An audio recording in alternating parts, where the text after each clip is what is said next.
از او خاطر الله متعال منیبین نه کسانی را معرفی کرده که یا ایمان داره و دلشان به ذکر الله چی میشه؟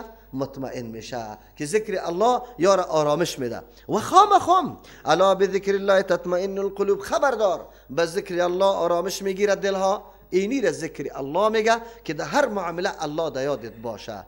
یقینا که ذکر الله انسان تربیت میکنه، زندگی تا بالکل موزون میسازه، موجه میسازه، تو را نمیگذاره که پای غلط بگذاری. چرا؟ علم به صفات الله داری، الله در یادت است. این اذکاری که مردم ولی به نام ذکر یاد میکنه و هم اذکار خود ساخته که لا موجود الا هو، حی هو، این ذکر نیست. این فقط نعوذ بالله استهزاء به دین است، استهزاء به کتاب الله متعال است و برای از جا اطمینان حاصل نمیشه.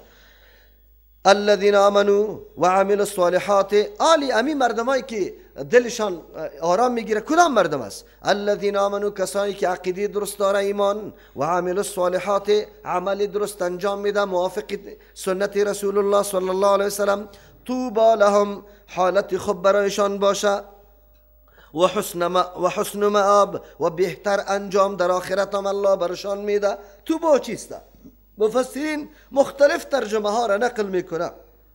یک درخت هم است در جنت که یک چیز آدم سواره 100 سال در زیر سایش حرکت میکنه بازم منتهی نمیشه. از پوستی از او لباس جنتی هم ساخته میشه، از بیخی از او 4 نهر هم روان است. در حدیث همینطور صفتای توبه آمده. اما توبه اینجا هر چیزی خوب و خوش، زندگی خوب، حالت خوب، عقیده خوب، اولاد خوب، هر چیز قرآن کریم وعدهش است. اگر کسی یقینا عقیده درست پیدا میکنه، عمل صالح را میکنه، الله متعال هر حالتش درست میسازه. هر حالتش، اگر زندگیش درست میشه، اگر خانواده است بهتر میشه، درست میشه، اگر کیفیت است درست میشه، همه چیزش، اولادش درست میشه.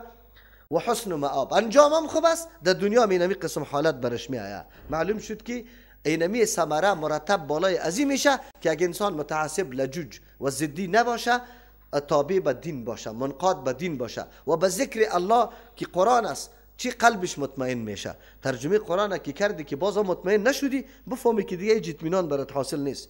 کذالک ارسلناک فی امه قد خلت من قبلها. دوم اعتراض، اول اعتراض خویی بود که چرا معجزه نمیاره. دوم اعتراض از یا میگن تو انسان چی کرده؟ روان کرده برای ما پیغمبر. چی رقم روان کرده؟ ما این قبول نداریم. الله میگه کذالک ارسلناک، اینمی قسم که ما روان کردیم چی را؟ انبیاء علیهم السلام سابقه را در قومایشان وار روان کردیم، در قومایشان به خاطر تربیتشان، به خاطر آگاهیشان، تبلیغ مسائل دین. اینمی قسم تو را هم روان کردیم فی امتین، در یک جماعت قد خلت من قبلها که پیش تیر شده از یا. این جماعت مردمای سابق خواب میفهمند که چی تاریخا تیر شده، در اونجا مردم تیر شده، پیغمبر آمده و کلی پیغمبرها از همین نسل خودشان بوده، انسانا بوده. من قبلها امم، پیش از یا که امتهای چیست مختلف بود. لتتلو علیهم الذی، که تو تلاوت کنی بالایشان، الذی، امو چیزی را اوحینا الیک که ما وحی کردیم برای تو، کتاب الله را سرش بخوانی و این وظیفه و مسلک توسته. انبیاء سابقه ما می مسلک و وظیفهش بود، سری قومای خود احکام الله را بیان میکرد. پس یا چرا ایرا خیلی ناشنا و غریب میدانه، اعتراض میکنه. و هم یکفرون بالرحمن، حالی است که یا انکار از رحمان میکنه. در بین نامهای الله متعال صفت رحمان یا قبول نداشت. حتی در صلح حدیبیه هم زمانی که چیسته کلمه رحمان آمد، گفت ما رحمان نمیشناسیم، یک رحمان یمامه را میشناسیم.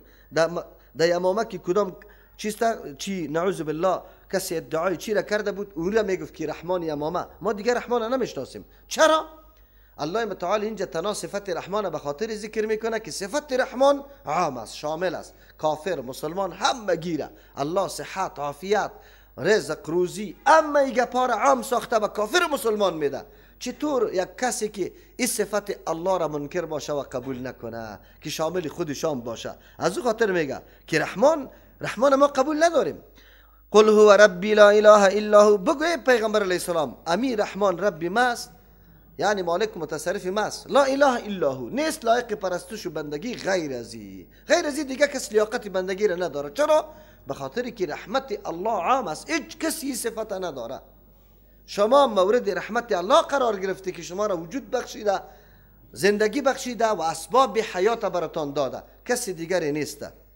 علیه توکلت و الیه متاب، خاص بالای الله اعتمادیم است و خاص به سوی از او متاب رجوعیم است. من اعتمادم در مسیر دعوت خود، در کار روزگار خود مکمل اعتمادم سر الله متعال است.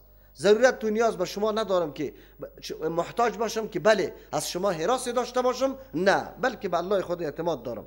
و مبارزه را چرا میکنم، مشقت چرا برداشت میکنم؟ به خاطر که رجوعم طرف الله متعال است. الله از مسئولیتم در موردم سوال میکنه که چرا مسئولیتت پورا کردی یا نکردی.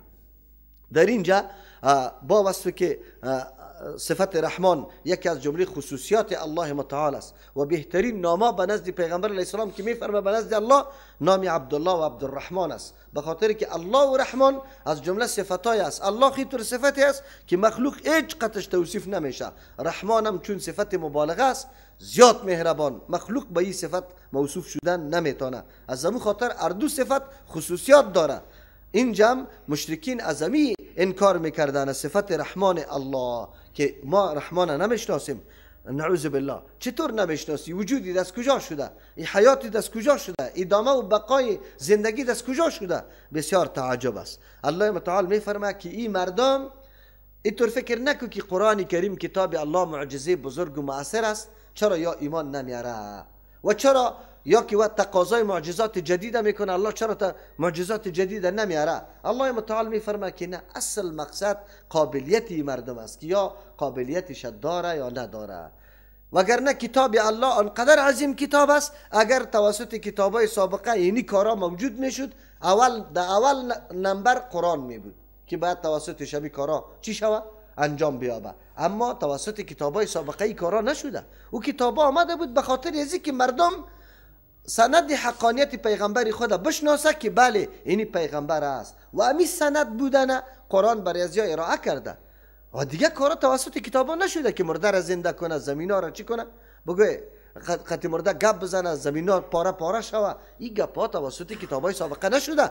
کتابای سابقه هم صرف برای راهنمایی و معلومات ازیا مطالب بیان کرده و برای ازیا قناعت حاصل شده که بله کدام دعوایی که پیغمبر میکنه درست است و قرآن حامل و شامل امی موضوعات است. خود تنها مشکل اینجاست که یا عنادیست یا ضدیست یا در صدد یزی نیست که راه حق پیدا بکنه. ولو ان قرآنا سیرت به الجبال، اگر یقینا یک کتابی خوانده شده، اینجا این قرآن نمیگه، مطلقی کتابی خوانده شده، سیرت به الجبال، روان کرده میشود توسط او کتاب کوها، او قطعت به الارض، یا پاره پاره میشود توسط از او زمین، یعنی میشگافید و چشمه ها از پیشش بیرون میشود، یا است که قطعت به الارض، یا قطع میشود توسط از زمین، یعنی در وقت کم مسافه خیلی زیاد طی کرده میشود توسط امو کتاب، او کل ما به الموت، یا سخن زده میشود توسط امو کتاب خوانده شده که در زمان سابق به انبیاء علیهم السلام داده شده. الموت چی؟ مرده ها قطعش سخن گفته میشود. اگر یک کتابی خوانده شده این کارا سرش میشد، لکان القرآن فی اول الامر، قرآن در اول امر بالکل امی کارا را چیست توسط ازی انجام میشد. اما الله متعال معجزای سابقه را به این خاطر نگردانیده که اینی کار شوه اینی کار شوه. توسط قرآنی خوانده شده این کارا نشده. بله الله معجزه داده. سیرت به الجبال، داود علیه السلام وقتی بیان میکرد، زبور تلاوت میکرد، کوهام قطعش چی میشد؟ صدا میداد. یا سلیمان علیه السلام در وقت کم مسافه زیاد زمین قطع میکرد، یا عیسی علیه السلام مرده را زنده میکرد. یا معجزه ذاتی که الله متعال برای ازیا داده بود، خود توسط کتاب نبود. کتابایشانی کارا را نمیکرد. اگر کتابایشانی کارا را میکرد، قرآن در سر فهرست می بود، اولی کارا توسط قرآن میشد. لیکن اینطور نشده. که نشده، امروز از قرآن هم باید توقع آدم نداشته باشه که باید این کارا شود. یک ترجمه ایسته. دوم ترجمه، نه این مردم می طلبه معجزه را، لیکن اگر معجزه هم بیاید، معجزه را خود چی میکنی؟ که اینی کارام توسط قرآن صورت بگیره، بازم یا ایمان نمیاره. این معنا راجح هم است. ولو ان قرآنا سیرت به الجبال، اگر قرآن کریم روان کرده شود توسط اینمی قرآن الجبال کوها، او که شده هم لو انزلنا هذا القرآن على جبل لرأيته خاشعا متصدعا من خشیة الله. قرآن اگر در سر کو روان میکردیم، کو ریزه ریزه میشد. او قطعت به الارض، یا قطع کرده شود، پاره پاره کرده شود، یا قطع مسافه شود بی توسط قرآن کریم زمین، چشمه ها برای مردم کلش از آب بنوشه، اما کشت و زراعت آباد شود، مثل که یا طلب داره یا است که مسافه های خیلی دوردست توسط از قطع شود، او کل ما به الموتى یا توسط قرآن کریم تکلم کرده شود، سخن گفته شود امرای مرده ها، لما آمنو، بازم این مردم ایمان نمیاره. چرا نمیاره؟ به خاطر که آماده نیست برای ایمان، یا امی مطالباتشان هم برای از این نیست که حق سرشان مشتبه است، از او خاطر ایمان نمیاره. نه، شناخت حقیقت قرآن، درک واقعیت قرآن، این سوالاتشان فقط برای چی؟ پیغمبر را تکلیف انداختن، نعوذ بالله مورد استهزاء قرار دادن. این میگه پایشان است. بل لله الامر جمیعا، بلکه بگوی پیغمبر علیه السلام که در اختیار الله است الامر، تمامی امور. مرا طور فکر نکنه که همه چیز من اختیار دار هستم، هر چیزی که بخوایم میتونم. نه، کل امور در اختیار کیست؟ الله. جمیعا در پیش الله است. الله میتونه که شما را مؤمن بسازه، اما مؤمن هر کس نمیسازه، کسی را میسازه که لا عقل نوبت داشته باشه. افلم ییأس الذین آمنوا، آیا ناامید نشده؟ اینجا معنای ناامیدی نمیده، علم میده. افلم ییأس الذین، آیا ندانستن، علم برشان حاصل نشده، الذین، به کسانی که آمنو ایمان آوردن، الله یشاء الله، یعنی تمنای مسلمانا وقتی که یا طلب معجزه را میکنه، شما امید از این را نداشته باشی که کاش که پیغمبر معجزه را میآورد که یا ایمان بیاره. نه، یا ایمان نمیاره، یا از روی عنادی سوالا را میکنه. و شما چرا این قدر شلستی که ایمان بیاره؟ اگر الله میخواست کلگی را جبران مؤمن جور میکرد، اما حکمت تقاضای از این را نمیکرد. باز فرق بین تو و کافر چی میشد؟ تو مؤمن که امروز امتیاز حاصل کرده به خاطری که به اختیار خود، به فکر خود، اسباب و وسایل و استعدادی که الله برات داده او را در کار انداختی، حقیقت ایمان شناختی و مؤمن شدی. جنت هم به می خاطر برات داده میشه. پس امتیازی تو با کافر به می خاطر است که به اختیار تو ایمان آورده و به اختیار او کافر شده. شما در حرص از این نداشته باشه که حتما و مؤمن شوه، وگرنه الله خو میتونست کلگی را جبران مؤمن میکرد، اما امتیازی تو از بین میرفت، سلب میشد. تو چی امتیاز داری؟ دوستای ما امروز که در راه های دعوت مصروف هستند، مشغول هستند، نگویه که چرا یک نفر خیلی زیاد زحمت کشیده چی گپی قبول نمیکنه، تو میگی چرا قبول نمیکنه؟ الله متعال برات میگه که سعی کو، اگر او هم قبول میکرد با یک گپ دیگه هم قبول میکرد، هیچ کس نمیموند، کلگی موحد میشد. تو چی امتیاز پیدا میکردی؟ ها؟ نه چپیلاق میخوردی، نه جنگ به خاطر دین الله برای خدمت دعوت. از همون خاطر امتیازی تو ده است که اونجا جانب مقابل موجود است. جانب مقابل که موجود نباشه باز تو امتیاز نداری. یکی دوم است که اگر همی کشمکش نباشه، یقینا مقصد و معنای کتاب الله را هم آدم درک کرده نمیتونه. حقیقت معنا و مفهوم کتاب الله زمانی برجسته و واضح میشه که اینمی کشمکش ها موجود باشه، برای ما عملا معلوم شوه که بله چه کسانی هستن که اینطور حقایق چی میگیرن؟ نادیده میگیره و از چشم روز چی میکنن؟ انکار میکنه، میگه نیسته. شما عالی الحمدلله چی شده؟ مواجه شده به میگه پا حدیث برش میکشی بخاری را، میگه بوسو که بخاری تا یعنی ما بخاری کار ندارم، این از تو باشه، ما در مذهبی ما نیست.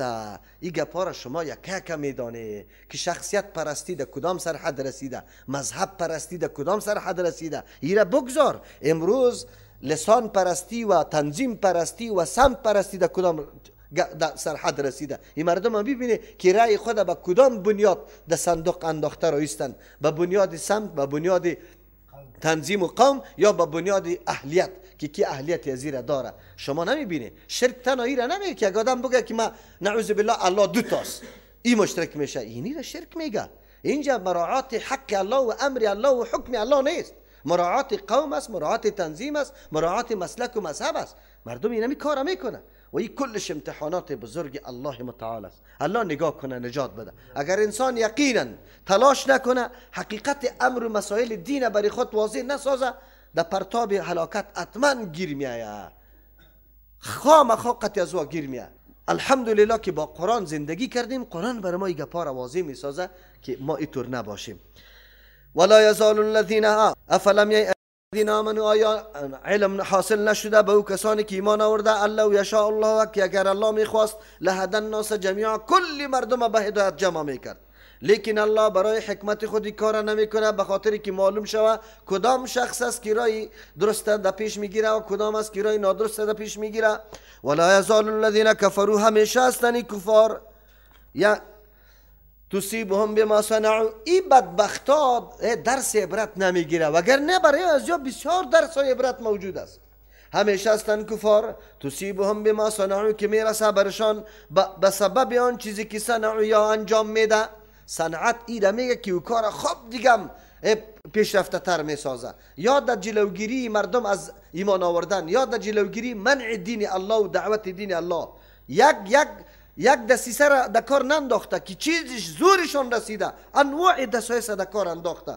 به خاطر که عقیده توحید گسترش پیدا نکنه الله متعال در مقابل اینمی دسایسی از یا میرسرشان چی برشان میرسه تصیبهم بما صنعوا میرسه به سبب صنعت از یا کار و روزگاری از یا قارعتون شکست و صدمه مصیبت و آفت کلش برش رسیده رایسته در جنگ بدر ندیدن 313 نفر در مقابل 1000 نفر پیروز شدن نمیبینن الله متعال گاهی مرگ و گشنگی را سرشان میاره به این خاطر که یا کمی تکان بخوره در هوش بیا که ما چی میکنیم چرا می مصیبت ها به ما رسیده او تحل قریبا من دارهم دو معنا داره یا تو پایین میشی نزدیک من دارهم از دیارشان یعنی الله روز به روز فتوحات غلبه را نصیب شما میکنه از او خاطر قریب است که نزدیکشان تو پایین شوی و آل دیگه تسلط از یا ختم شوه یا باید درک بکنن یا دوم معنا او تحل یا پایین میشه امی قارعه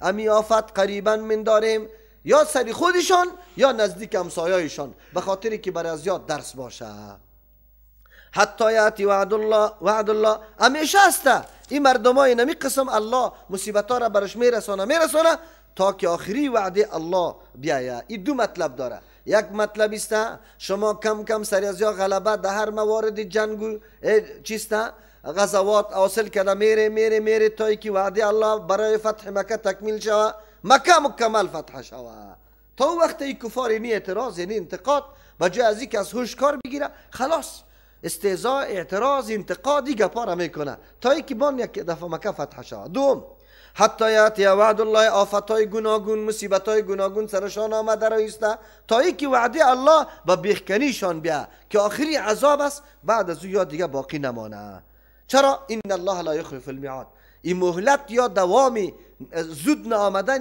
عذاب الله بالای از یا این دلیل بالای از این نیست که یار الله فراموش کرده نعوذ بالله یا الله یار عذاب نمیده بالکل عذاب داده نیست چرا الله مخالفت وعده خدا نمیکنه و با انبیاء علیهم السلام الله وعده کرده که زمان قوم نپذیره دعوتشان انجام امر الله واره چی میکنه ذلیل میسازه به عذاب خود گرفتار میکنه اما در این درس برای ما است هر مسلمان میگه چیسته آدمی فهمیده او کسی است که از دیگه کس عبرت بگیره حالت دیگه کس ببینه و این عبرت بگیره این بسیار انسان میبینه ما شما میبینیم مردمایی که بی‌بندوباری از دین کرده چه قسم حالات سرش آمده چقدر رسوا شدن مردمایی که دین اعلا کردن مردمایی که استهزاء به دین کردن الله چه قسم کرد چقدر رسوا شما کمونیستا را با چشم سر دیدی و دین الله را اعلا کردن نعوذ بالله نظام طاغوتی لینن پذیرفتن اما شما خود دیدی که الله آنقدر یار ذلیل کرد که کسی خود کمونیست گفته نمیتونست همونطور حالی هم همونطور است انشالله یک وقت بیا که کسی بگه که من در غرب هیچ تابعیت ندارم قسم بخوره که ندارم این گپا را یاد داشته باش انشالله آمده نیست اما چرا به خاطر که یاد در مقابل دین الله اعتنا نکرده یا دین الله را ترک کرده روز فرا میرسه اما الله متعال یک میدان مبارزه و امتحان چی کرده وضع کرده یا گذاشته به این خاطر که بیازمایه کدام شخص است که اینجا فعالیت میکنه کدام شخص است که نمیکنه برای چی میکنه کلی گپا را الله معلوم کنه عملا برای الله قبل از او معلوم است لیکن عملا در میدان دیده شوه که یقینا دوستدار دین الله و پابند دین الله کدام مردم بوده این زرق و برق دنیایی که امروز برای شما پیش شده رایسته که بچه فلانی نقدر معاش گرفت دختر فلانی نقدر معاش گرفت حالی تو بار خطا میشی که وی ما در خانگاه که گلی ماندم و مردم ها رسته که بیلدنگ ها سرم چی شد خیلی بالا شد. اینی را الله امتحان میکنه که متزلزل میشی یا نه که استقامت اختیار میکنی. این گپا کلش آمده رئیس.